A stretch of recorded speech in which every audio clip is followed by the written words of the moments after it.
यो हो म्याभिक 2 जुम। यो ड्रोन चाहिँ हामी टाङटिङ घुम्न जाँदाखेरि क्र्यास भएको थियो। क्र्यास हुँदाखेरि यो आर्म सपोर्ट गर्ने साफ्ट जुन छ त्यो चाहिँ यहाँ भाँचिएको थियो। त्यसै गरी यहाँ मोटर ड्यामेज भएको छ अनि 6-7 ठाउँमा चाहिँ यसरी फिजिकल स्क्रैच भएको छ, ड्यामेज भएको छ।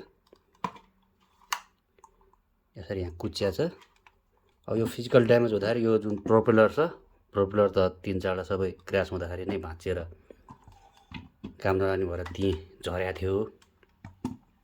मेन यसको चाहिँ अहिले 2वटा चाहिँ पार्ट्स चाहिँ मैले रिप्लेस गर्नुपर्ने छ, जुन चाहिँ नराम्रोसँग चाहिँ बिग्रिएको थियो। एउटा चाहिँ यो आर्म साफ्ट भयो, जसले यो आर्मलाई चाहिँ अड्याउँछ, सपोर्ट दिन्छ। अर्को चाहिँ यो मोटर चाहिँ यहाँ किचिया छ है। यो किचिँदाखेरि चाहिँ यो रोटेट हुँदैन, यो राम्रोसँग घुम्नुपर्ने हो, यो घुम्दैन। हुनुपर्ने त यसरी हो, झन् मैले चलाउँदाखेरि यसरी। अब भाग्यवश यसको यो गिम्बल चाहिँ ठिकै छ क्या, नत्र भने यो गिम्बल ड्यामेज भइदिए चाहिँ यसको यो बनाउने खर्च चाहिँ धेरै आउनेवाला थियो। तर यो ठिकै छ। ड्रोन यसरी अब नेपालमा क्र्यास भइसकेपछि चाहिँ नेपालमा ड्रोन बनाउने सर्भिस सेन्टर काठमाडौँभित्र र बाहिर कतै पनि छैन। यो बिग्रेपछि चाहिँ ड्रोनलाई चाहिँ अथोराइज DJI को सर्भिस सेन्टर यानि कि चाइनै पठाउनु पर्ने हुन्छ। नेपालमा यसको पार्ट्स पाइँदैन, सर्भिस सेन्टर पनि छैन। अब मेरो यो यसरी यो पार्ट्स चाहिने भइसकेपछि, बनाउनु पर्ने भइसकेपछि अब अनलाइनमा हैन, इन्टरनेटमा चाहिँ धेरै ड्रोन रिपेयर सेन्टर के लेखा हुन्छन्। तिनीहरू चाहिँ गफै हुन् क्या, तिनीहरूले चाहिँ बनाउँदैनन्। खालि सामान मगाउनु पर्छ अनि सामान आउँछ अनि हामी गरिदिन्छौँ भन्छन्। त्यो हिसाबले त्यो टाइम मात्रै लिन्छन्, गर्दैनन्।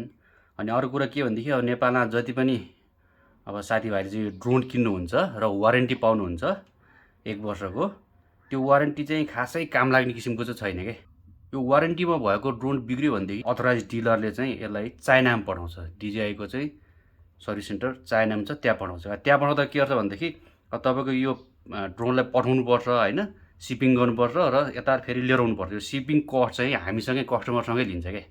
अनि यसको सिपिङ कस्ट चाहिँ एकदम महँगो छ, 12-13 हजार रुपियाँ पर्छ। तपाईँको अब वारेन्टीभित्र भएको सामान चाहिँ अब म्यानुफ्याक्चरिङ डिफेक्ट भएको छ, भएको छ त्यो फ्रीमा चाहिँ अब रिप्लेस गर्न त पाइन्छ। तर त्यो रिप्लेस गर्न पनि हाम्रो खर्चमा सिपिङ कस्टतिर पठाउनु पर्ने हुन्छ। त्यसरी पठाउँदाखेरि चाहिँ 12-13 हजार उतै खर्च हुन्छ। त्यस कारण त्यो वारेन्टीको पनि खासै मतलब छैन क्या। यसको साफ्ट र मोटर चाहिँ मैले आफैले चाहिँ अनलाइनमा AliExpressमा अर्डर गरेर चाहिँ यतै लिएर आएँ होइन, अर्डर गरेर लिएर आएँ र अहिले म चाहिँ त्यो मोटर र यसको साफ्टलाई चेन्ज गर्दैछु। यो चाहिँ मैले AliExpressबाट अर्डर गरेको साफ्ट हो एउटा, र यो चाहिँ यसको मोटर हो। यो दुइटै मैले अर्डर गरेर ल्याउँदाखेरि लगभग चाहिँ 1 महिना जति लाग्यो। अब यसको नि यो पार्ट्स र सिपिङ कस्टले गर्दाखेरि चाहिँ अलिकति महँगै परेको छ। अब यसको मात्रै चाहिँ लगभग 3000 जति परेको छ मोटर मात्रैको। अब सिपिङ कस्ट त्यही 3000 जति परेको छ। अनि यसको चाहिँ सस्तै परेको छ, यो चाहिँ लगभग 400-500 रुपियाँ परेको छ। सिपिङ कस्ट चाहिँ 1000-1500 रुपियाँ परेको छ। ओभरअल यताउति गर्दाखेरि चाहिँ 7-8 हजारको बिचमा चाहिँ यो ड्रोन चाहिँ खर्च हुनेवाला छ। अब ड्रोनलाई सबभन्दा पहिला चाहिँ यो बटम साइडबाट, तल्लो साइडबाट हामीले स्क्रु खोल्नुपर्छ। यो दुईटा स्क्रु यो गिम्बल भन्दा तल छ। यसको यो फेस निकालेको छु मैले अगाडिको। यो खोल्नको लागि मैले यो ब्याट्री कम्पार्टमेन्टमा भएको स्क्रुहरू र पछाडिको स्क्रु चाहिँ खोलिसकेको छु।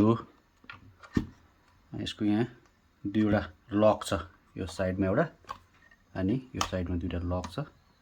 यो चुडेको छैन भनेदेखि त यसलाई खोल्नुपर्ने कुनै आवश्यकता छैन। मैले यहीँबाट साफ्ट चेन्ज गरे हुन्छ होइन।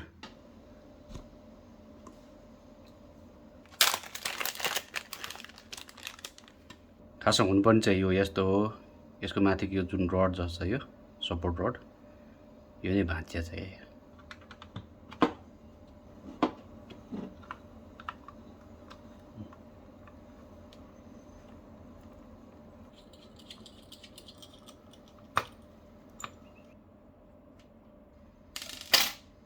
यो मोटरको कनेक्सन गर्न चाहिँ अलिकति जटिलै छ, गाह्रै छ। किनभने यहाँ सोल्डरिङ गर्नुपर्ने हुन्छ होइन। सोल्डरिङ गर्ने पोइन्टै यहाँ चाहिँ एक्सपोज भएको छैन क्या, देखिएको छैन। यो भित्रबाट लगेर यसलाई सोल्डर गरेको छ।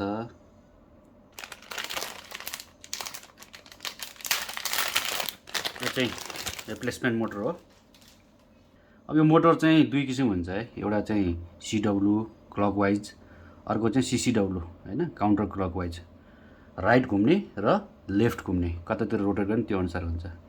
यो मोटर चाहिँ CW हो। त्यसैगरी अब यहाँ सेतो मार्क गरेको छ, यो चाहिँ CCW हो। यो मोटर अर्डर गर्दाखेरि चाहिँ त्यो विचार गरेर ल्यायो भने मोटर चाहिँ उल्टोतिर घुम्ने र सुल्टोतिर घुम्ने हुन्छ, त्यसले गर्दा प्रब्लम दिन्छ, समस्या दिन्छ।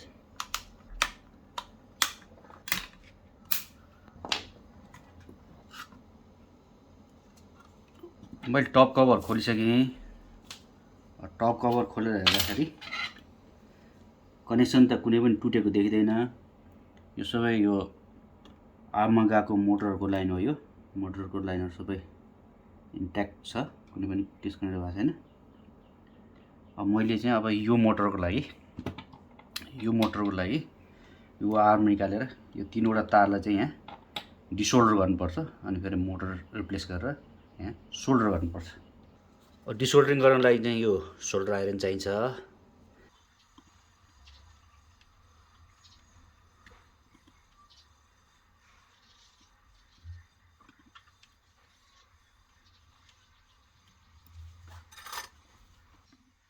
यो तीनटा मोटरको कनेक्सनलाई डिसोल्डरिङ गर्यो। वायरले यहाँ स्वाटै तान्यो भने अर्को नयाँ मोटरको यहाँबाट वायर चिनाउन गाह्रो हुन्छ। मैले यहाँ अब नयाँ आइडिया लाउनुपर्छ। एउटा केबललाई पहिल्यै मैले सोल्डर गरेर यो पोइन्टमा सोल्डर गरेर त्यतिर निकाल्नुपर्ने हुन्छ, अनि मात्रै अर्को मोटरको वायर चाहिँ यता जान सजिलो हुन्छ। त्यो हुनाले सबभन्दा पहिला एउटा केबल सोल्डर गरौँ। मैले एउटा तार यहाँ सोल्डर गरिसकेँ। अब चाहिँ तानौँ।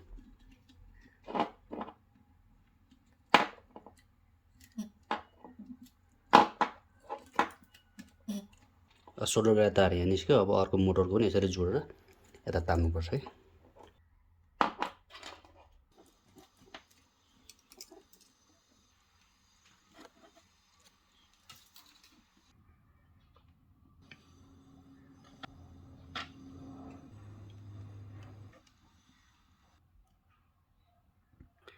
ल, सोल्डरिङ गर्ने काम पनि सकिसकेको छ।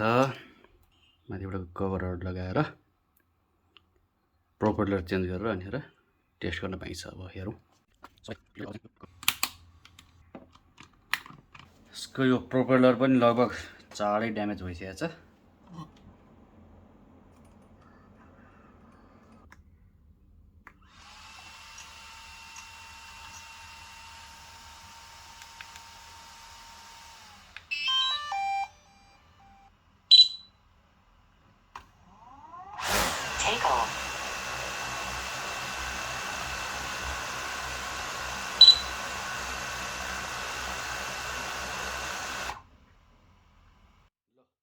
यो DJI Mavic 2 को मर्मत कार्य पुरा भएको छ।